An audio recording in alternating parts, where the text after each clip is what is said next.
சில சமயங்கள்ல நீங்க நினைக்கிற விஷயம் நடக்கிறது இல்லை அப்படின்னு நீங்க யோசிக்கலாம். நான் இந்த விஷயத்துல ரொம்பவே உறுதியா இருந்தேன். ஆனா எனக்கு அது நடக்காமலே போயிருச்சு.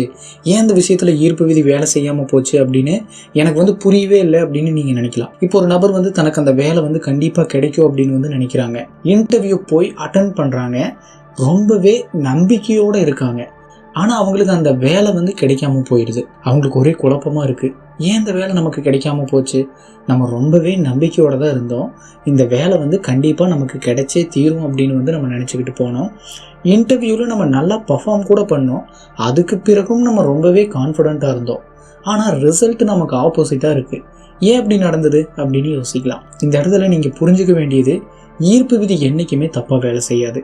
ரோடில் நடந்து போயிட்டு இருக்கும்போது அதில் 2 பேர் மட்டும் வானத்தில் பறக்கிறாங்க, மிதக்கிறாங்க அப்படின்னு சொன்னால் அது எந்த அளவுக்கு பொய்யானதோ அதே மாதிரி தான் இந்த ஈர்ப்பு விதி வேலை செய்யலை அப்படின்னு சொல்கிறதும். சில சமயங்களில் நமக்கு ஒரு விஷயம் கிடைக்காம இருக்குது, அது இன்னொருத்தருக்கு கிடைச்சிருக்கு அப்படின்னா அதுக்கு காரணம் நம்மளை விடவும் அவங்க இந்த யூனிவர்ஸ் கூட அந்த விஷயத்தில் ரொம்பவே பர்ஃபெக்டாக அலைனாகி இருக்காங்க அப்படின்னு அர்த்தம். அதனால தான் சில போட்டிகள்லையும் இன்டர்வியூக்கள்லையும் நல்லா பர்ஃபார்ம் பண்ணவங்களை விடவும் ஒரு சிலர் வெற்றியடையக்கூடிய வாய்ப்பு உருவாகுது. சில சமயங்களில் மிகப்பெரிய சாம்பியன்ஸ் கூட தோற்க வேண்டிய நிலைமை வருது.